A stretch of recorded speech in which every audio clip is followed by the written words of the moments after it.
Halo, apa kabar pemirsa TVR Parlemen dimanapun Anda berada. Berjumpa kembali dalam program TVR 09 bersama saya Alfa Rizky dan rekan saya. Bersama saya Angga Noktar ini pemirsa, dan dalam 30 menit ke depan kami akan sajikan kepada Anda sejumlah berita nasional, khususnya dari sudut pandang DPR RI sebagai referensi Anda dalam memahami dinamika politik, hukum, ekonomi, sosial, dan juga budaya yang ada di Indonesia. Dan pemirsa TVR Parlemen, inilah TVR 09 selengkapnya.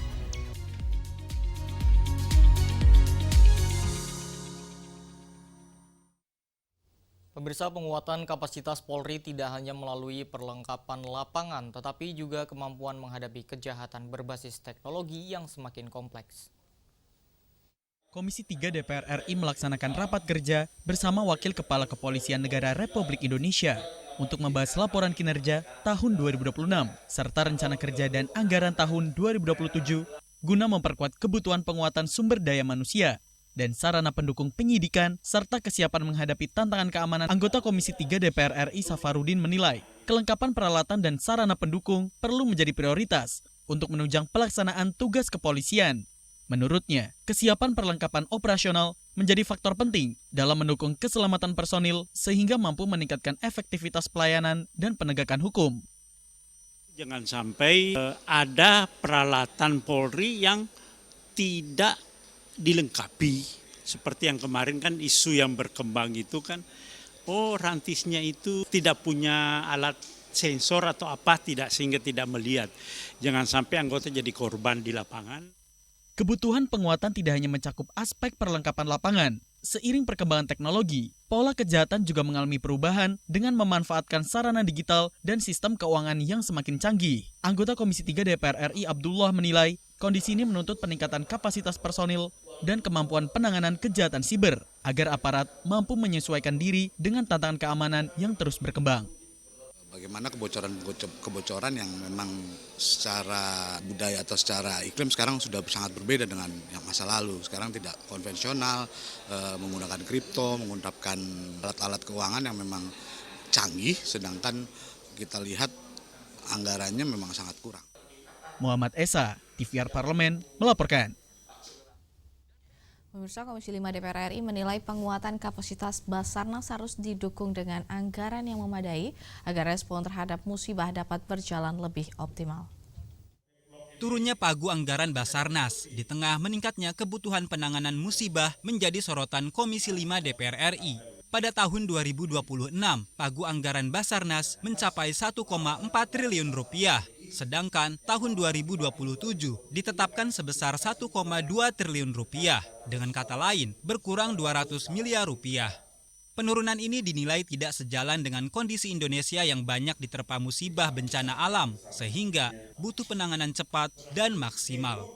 Anggota Komisi 5 DPR RI Mori Hanafi berharap anggaran Basarnas setidaknya menjadi 1 triliun rupiah lebih tinggi dari pagu yang diajukan saat ini.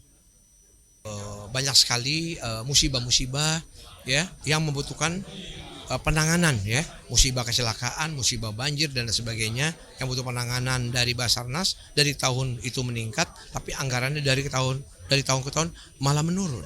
Nah, ini kami pertama yang di Basarnas itu kita prihatin betul. Jadi kami sangat berharap ya, ini masih ada cukup waktu agar anggaran Basarnas itu ditambah ya, idealnya minimal 1 triliun. Idealnya minimal 1 triliun. Dari hanya sekarang pagunya 1,4. Tahun lalu 1,2 tahun ini. Untuk 2027. Tahun ini 2026 1,4. Artinya ada penurunan 200 miliar, ya. Di tengah-tengah katakanlah banyak sekali kejadian-kejadian yang ada atau yang terjadi di negara kita. Komisi 5 DPR RI meminta penjelasan yang rasional dan jelas dari Kepala Basarnas terkait perubahan pagu anggaran ini. Proses pembahasan masih berlanjut hingga dapat disepakati sebelum ditandatangani bersama. Julian, TVR Parlemen melaporkan. Pemirsa, pengelolaan lingkungan yang berkelanjutan memerlukan dukungan fiskal yang kuat guna menjawab berbagai tantangan ekologis di tingkat nasional. Dan kami akan hadirkan informasi selengkapnya. Tetap bersama kami di TVR 09.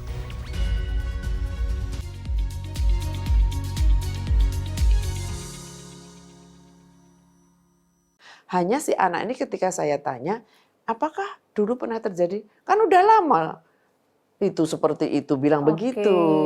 Oh. Aku udah lihat seperti itu dulu. Anak-anak itu bilang begitu. Baru ngeh orang tuanya, aduh. Saya menyadari beberapa waktu ini kita agak abai dengan lembaga penitipan anak. Apakah sebenarnya daycare atau lembaga penitipan anak di Indonesia ini sudah memiliki standar kualitas, Bu? Sudah ada. Undang-undang juga sudah mengatur bahwa pengasuhnya harus seperti apa. Di dalam surat Menteri PPA, Yes. itu juga sudah diatur. Sudah ada standarnya, tapi ternyata masih dilanggar. Nah, jadi sebenarnya yang menjadi pertanyaan, seharusnya siapa yang ngawasin ini, Bu? Nah, itu dia. Jadi ini yang kemudian harus kita tegaskan soal pengawasan. Harus ditekankan soal perizinan. Maka ini sekarang perlu kita berikan ketegasan. Jogja hanya sebagai contoh saja bahwa ternyata ada hal prinsip yang mungkin terlewatkan. Hanya di TVR Parlemen. Hai, sekarang kamu bisa menyaksikan program-program TVR Parlemen di First Media, channel 18 ya.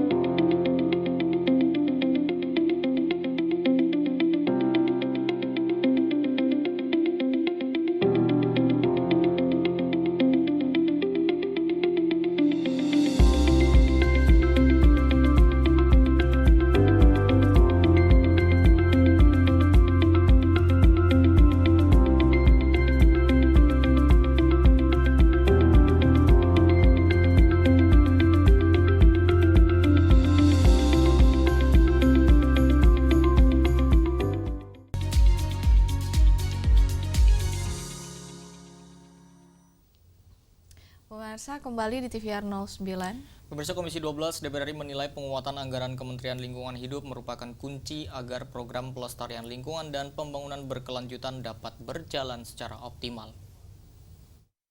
Upaya menjaga keseimbangan antara pembangunan dan kelestarian lingkungan memerlukan dukungan anggaran yang memadai. Komisi 12 DPR RI dan Kementerian Lingkungan Hidup sepakat mengusulkan pagu anggaran tahun 2027 sebesar 2,467 triliun rupiah. Dalam rapat kerja bersama Komisi 12 DPR RI, Kementerian Lingkungan Hidup mengusulkan tambahan anggaran sebesar 1,339 triliun rupiah dari pagu awal 1,128 triliun rupiah. Dengan penambahan tersebut, total usulan pagu anggaran Kementerian Lingkungan Hidup tahun 2027 menjadi 2,467 triliun rupiah. Ketua Komisi 12 DPR RI Bambang Patijaya menyatakan, Komisi 12 juga menyetujui pemanfaatan kelebihan penerimaan negara bukan pajak atau PNBP tahun 2026 untuk mendukung operasional dan program Kementerian Lingkungan Hidup.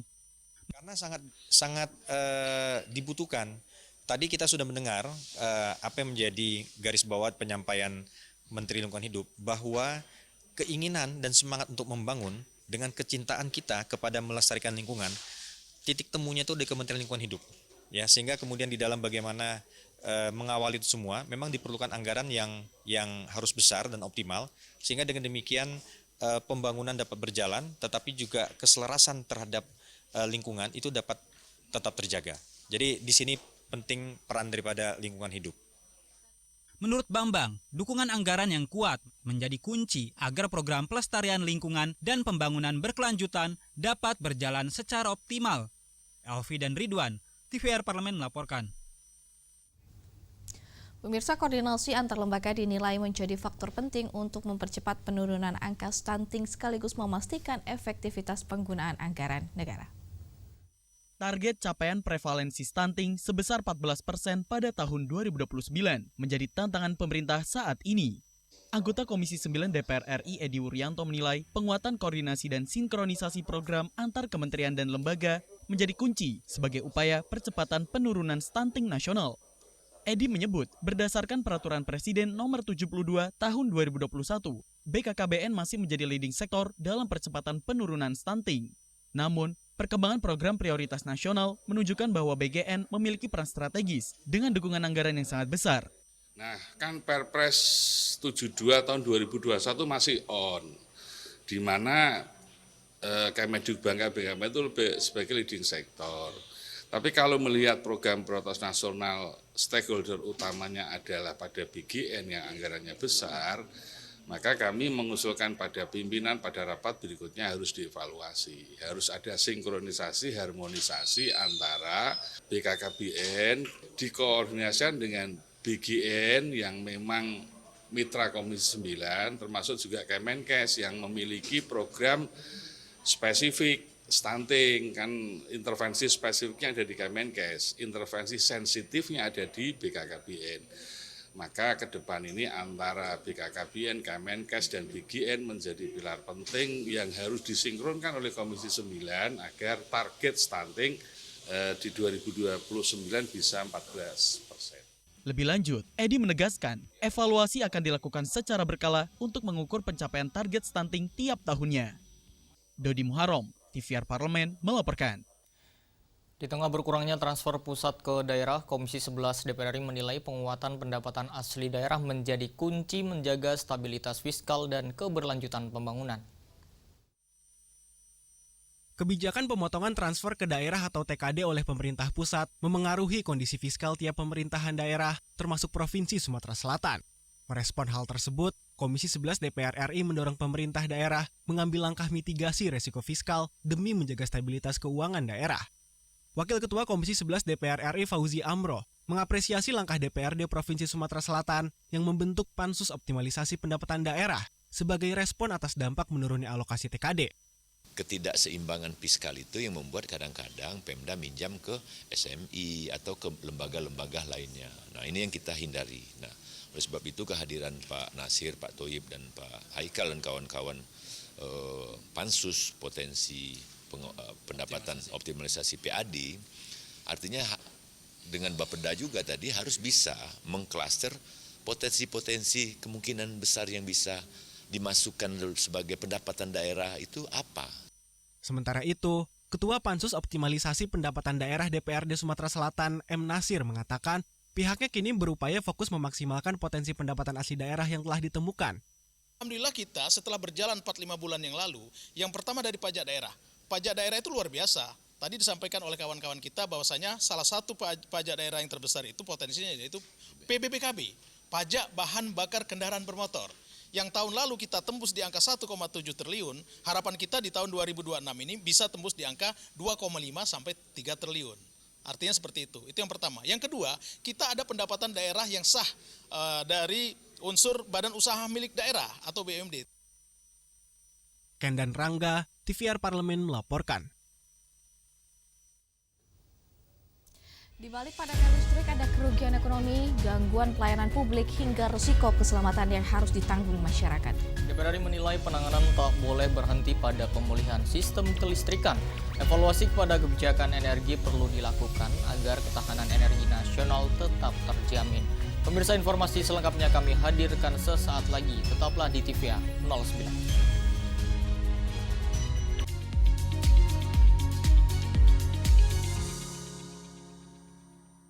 Saya sebelum itu kan juga saya senang balapan ya. Balapan, jadi kalau peserta balap tuh nama saya tetap Ijek, tidak Musara Jeksa. Jadi ya itu nama kecil tapi sekarang alhamdulillah udah tahu Musara Jeksa Ijek. Ya itu juga dalam kehidupan saya implementasikan, saya kasih penjelasan anak-anak. Terus saya bilang begini, mulai hari ini kalian semua peka-pekakan kuping kalian, rabun-rabunkan mata kalian.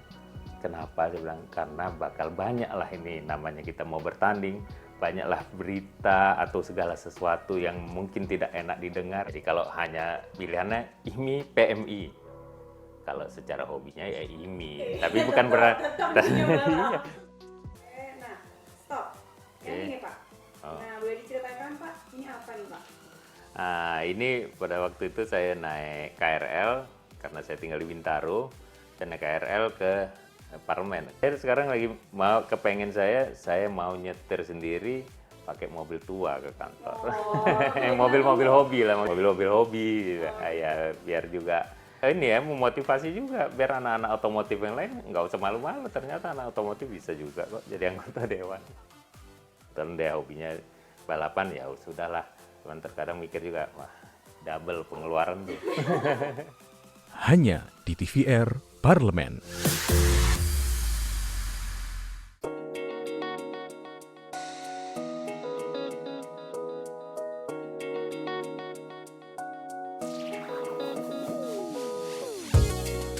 Kehadiran mereka tidak hanya mewakili suara perempuan, tetapi juga membawa perspektif yang beragam serta pengalaman hidup yang unik ke dalam proses pembuatan kebijakan.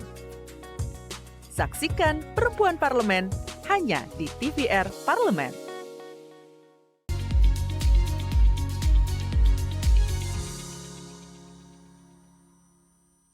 Kembali pemirsa di TVR 09. Serangkaian dampak pemadaman listrik menunjukkan betapa pentingnya jaminan pasokan energi bagi kehidupan masyarakat. Dan DPR RI meminta pemerintah meninjau kembali kebijakan yang berpotensi mempengaruhi pasokan batu bara ke pembangkit PLN. Langkah ini dinilai penting untuk menjaga kepastian pasokan listrik dan melindungi kepentingan masyarakat. Dan kita akan simak liputan mendalam yang telah dikemas oleh tim redaksi TVR Parlemen dalam segmen editorial Parlemen berikut ini.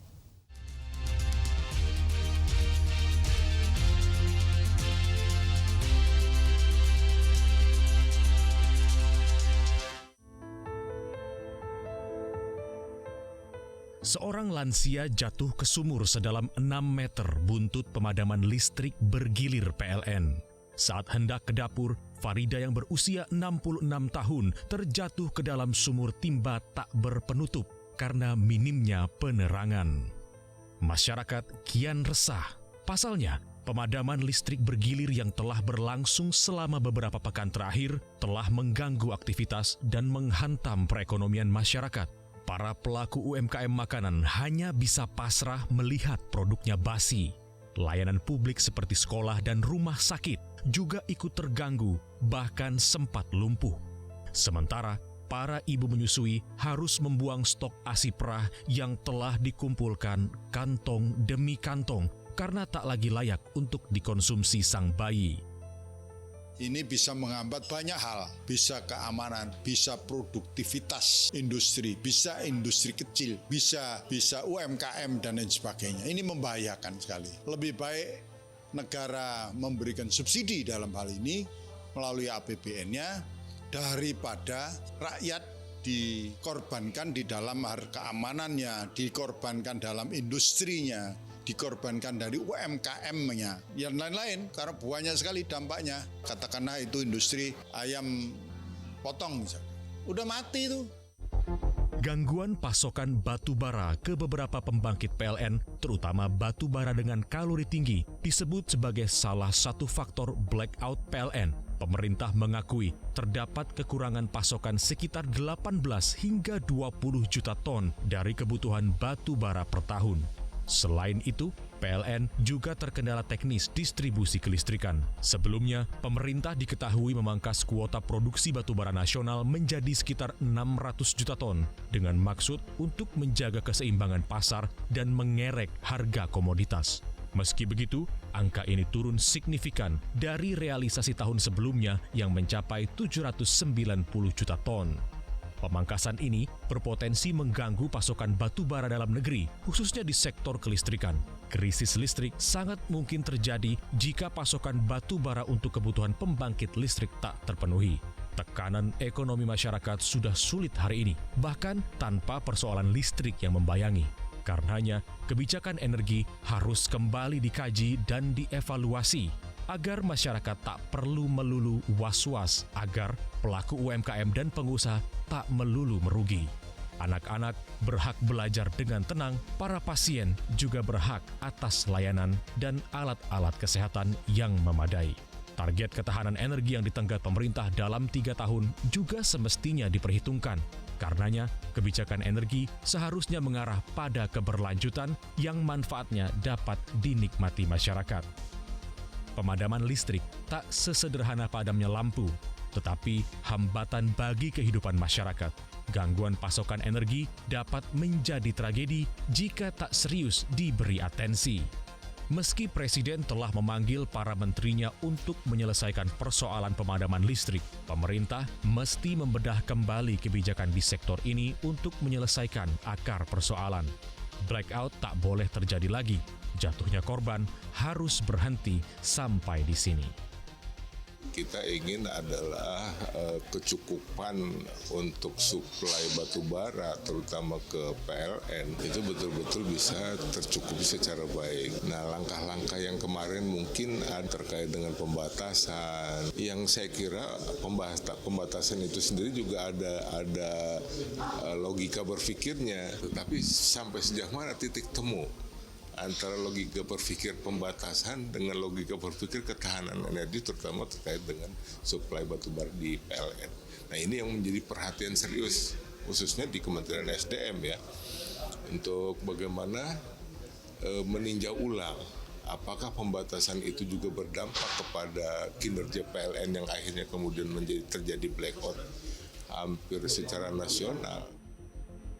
Tim redaksi TVR Parlemen melaporkan.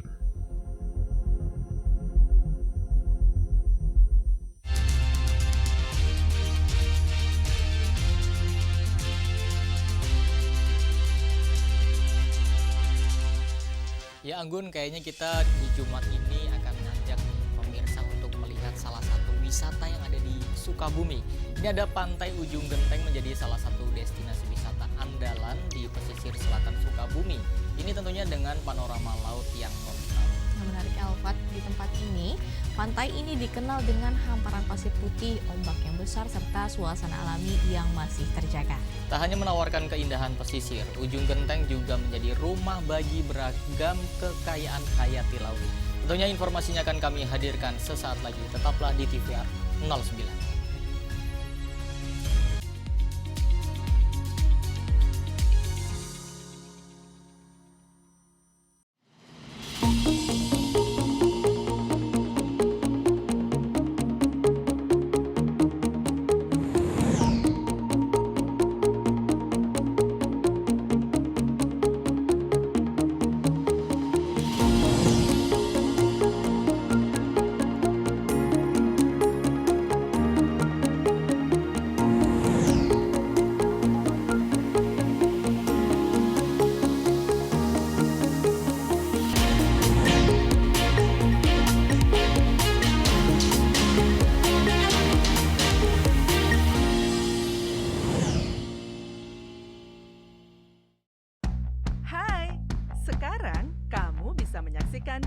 Program TVR Parlemen di First Media, channel 18 ya.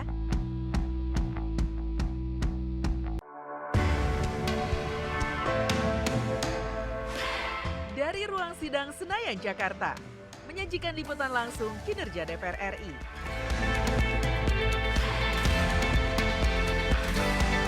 Dialog mendalam,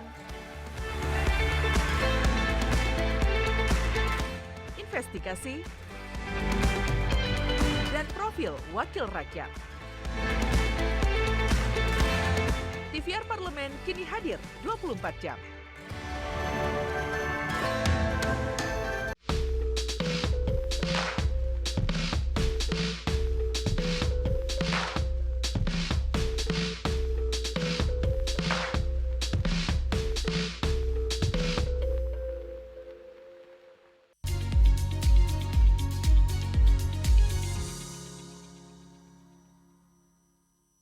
Kembali pemirsa di TVR 09.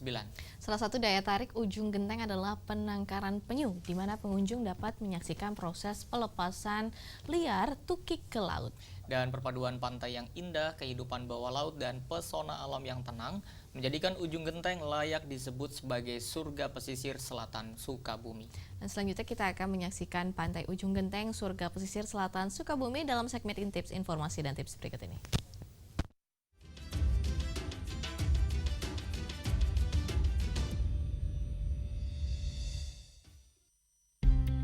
Indonesia dikenal sebagai negara kepulauan yang memiliki garis pantai terpanjang kedua di dunia. Dari Sabang hingga Merauke, terbentang ribuan pantai dengan keindahan alam yang memukau dan menyimpan berbagai kekayaan hayati. Salah satu destinasi yang menawarkan keindahan tersebut adalah Pantai Ujung Genteng yang terletak di pesisir selatan Kabupaten Sukabumi, Jawa Barat. Pantai ini menjadi salah satu destinasi wisata alam yang terkenal karena memiliki pasir putih yang luas, air laut berwarna biru jernih, serta ombak besar yang langsung berhadapan dengan Samudra Hindia. Suasana alam yang masih asri dan belum terlalu padat menjadikan Ujung Genteng memiliki daya tarik tersendiri bagi para wisatawan. Tidak hanya menawarkan pemandangan yang menawan, Ujung Genteng juga menjadi rumah bagi berbagai kehidupan satwa laut, memiliki kawasan konservasi penyu, serta menyajikan kehidupan masyarakat pesisir yang masih sangat kental. Lalu, apa saja keunikan dan pesona pantai Ujung Genteng? Berikut liputannya. Lokasi dan akses menuju Ujung Genteng. Pantai Ujung Genteng berada di Kecamatan Ciracap, Kabupaten Sukabumi, Jawa Barat.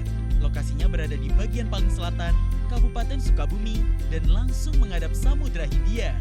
Untuk mencapai kawasan ini, wisatawan memerlukan waktu sekitar 6 hingga 7 jam perjalanan dari Jakarta melalui jalur darat. Meskipun perjalanannya cukup panjang, rasa lelah akan terbayar saat memasuki kawasan pesisir Ujung Genteng. Di sepanjang perjalanan, wisatawan akan disuguhi pemandangan sawah, perbukitan hijau, hingga perkampungan yang masih asri. Suasana inilah yang menjadi bagian dari pengalaman berwisata menuju Ujung Genteng. Keindahan pantai dan Samudra Hindia. Daya tarik utama Ujung Genteng terletak pada keindahan alamnya yang masih terjaga. Hamparan pasir putih membentang panjang dengan tekstur yang lembut dan bersih. Air lautnya tampak jernih dengan gradasi warna biru dan hijau yang memanjakan mata. Ombak besar yang datang langsung dari Samudra Hindia menciptakan pemandangan yang sangat menakjubkan. Suara deburan ombak berpadu dengan angin laut yang sejuk memberikan suasana tenang dan menenangkan bagi siapa saja yang berkunjung. Keindahan alam ini menjadikan Ujung Genteng sebagai tempat yang tepat untuk melepaskan penat dari padatnya aktivitas perkotaan. Surga bagi para pesurf. Selain menawarkan pemandangan yang indah, Ujung Genteng juga dikenal sebagai salah satu lokasi selancar yang populer di Indonesia. Karakter ombaknya yang besar dan konsisten menarik minat para pesurf dari berbagai daerah, bahkan dari luar negeri. Pada musim tertentu, pantai ini dipenuhi pesurf yang ingin menaklukkan gelombang Samudra Hindia. Pengunjung yang tidak berselancar pun dapat menikmati atraksi para pesurf yang bermain di atas ombak. Pemandangan tersebut menjadi hiburan tersendiri bagi para wisatawan. Kawasan konservasi penyu. Salah satu keistimewaan Ujung Genteng adalah adanya kawasan konservasi penyu. Pantai ini menjadi salah satu lokasi pendaratan penyu hijau untuk bertelur. Setiap musim bertelur, penyu dewasa datang pada malam hari untuk menggali pasir dan menyimpan ratusan telurnya. Petugas konservasi akan memindahkan telur ke tempat yang lebih aman agar terlindung dari predator dan kerusakan alam. Setelah menetas, anak penyu atau tukik akan dirawat sementara sebelum dilepaskan kembali ke laut. Proses ini menjadi bagian penting dalam menjaga kelangsungan hidup penyu yang saat ini termasuk satwa dilindungi. Pesona matahari terbenam. Saat sore hari, Ujung Genteng menyajikan pemandangan matahari terbenam yang luar biasa. Perlahan langit berubah warna menjadi jingga, merah, dan keunguan. Pantulan sinar matahari di permukaan air laut menciptakan pemandangan yang sangat memesona. Tidak heran jika banyak wisatawan memilih menunggu senja untuk mengabadikan momen ini melalui foto maupun video. Suasana menjadi semakin tenang dengan iringan deburan ombak dan tiupan angin laut. Kehidupan masyarakat pesisir. Ujung Genteng tidak hanya menawarkan keindahan alam, tetapi juga memperlihatkan kehidupan masyarakat pesisir yang masih sederhana. Sebagian besar warga bekerja sebagai nelayan yang menggantungkan hidup dari hasil laut. Sejak dini hari, perahu-perahu nelayan berangkat menuju laut untuk mencari ikan, udang, maupun lobster. Hasil tangkapan tersebut kemudian dipasarkan ke pelelangan ikan dan sebagian diolah menjadi hidangan seafood segar bagi para wisatawan. Kehidupan nelayan menjadi salah satu gambaran kearifan lokal yang masih terjaga hingga saat ini. Kuliner khas Ujung Genteng. Setelah menikmati keindahan pantai, wisatawan dapat mencoba berbagai hidangan khas pesisir. Beragam olahan ikan bakar, cumi, udang, hingga lobster segar menjadi menu favorit yang ditawarkan warung-warung makan di sekitar pantai. Seluruh hidangan tersebut umumnya menggunakan hasil tangkapan nelayan lokal sehingga memiliki rasa yang segar dan khas. Kuliner menjadi pelengkap pengalaman berwisata di Ujung Genteng. Potensi pariwisata bagi masyarakat. Semakin meningkatnya jumlah wisatawan memberikan dampak positif bagi masyarakat sekitar. Berbagai usaha mulai dari penginapan, warung makan, penyewaan kendaraan, hingga penjual cenderamata turut berkembang. Pariwisata menjadi sumber pendapatan baru bagi warga dan mendorong pertumbuhan ekonomi lokal. Namun, perkembangan tersebut harus diiringi dengan pengelolaan yang baik agar kelestarian alam tetap terjaga. Pentingnya menjaga kelestarian alam. Keindahan Ujung Genteng merupakan warisan alam yang harus dijaga bersama. Setiap pengunjung memiliki tanggung jawab untuk tidak membuang sampah sembarangan, tidak merusak ekosistem pantai, dan selalu mematuhi aturan di kawasan konservasi. Dengan menjaga lingkungan, kita turut melindungi kehidupan penyu, terumbu karang, ikan, dan berbagai biota laut yang menjadi bagian penting dari ekosistem pesisir. Kepedulian kita hari ini akan menentukan keindahan Ujung Genteng di masa depan. Pantai Ujung Genteng menjadi bukti bahwa Indonesia memiliki kekayaan alam yang luar biasa. Keindahan pasir putih, deburan ombak Samudra Hindia, pesona matahari terbenam, kawasan konservasi penyu, hingga kehidupan masyarakat pesisir menjadikan destinasi ini memiliki nilai wisata sekaligus edukasi. Melalui Ujung Genteng, kita belajar bahwa alam bukan hanya untuk dinikmati, tetapi juga harus dijaga dan dilestarikan. Dengan kepedulian bersama, keindahan pantai Ujung Genteng akan tetap menjadi kebanggaan Indonesia dan dapat dinikmati oleh generasi yang akan datang. Sampai di sini perjalanan kita menyusuri pesona Ujung Genteng. Semoga keindahan alam dan kearifan yang terpancar dari kawasan ini menjadi inspirasi untuk terus mencintai dan menjaga bumi pertiwi. Sampai jumpa kembali di segmen Intip selanjutnya. Segmen informasi dan tips yang menyingkap beragam cerita menarik dari penjuru Nusantara maupun mancanegara.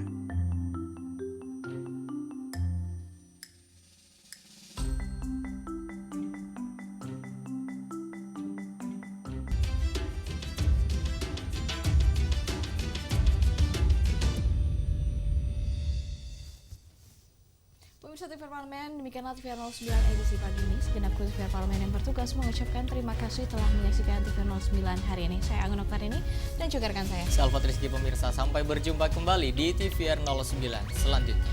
TVR Parlemen, Referensi Indonesia.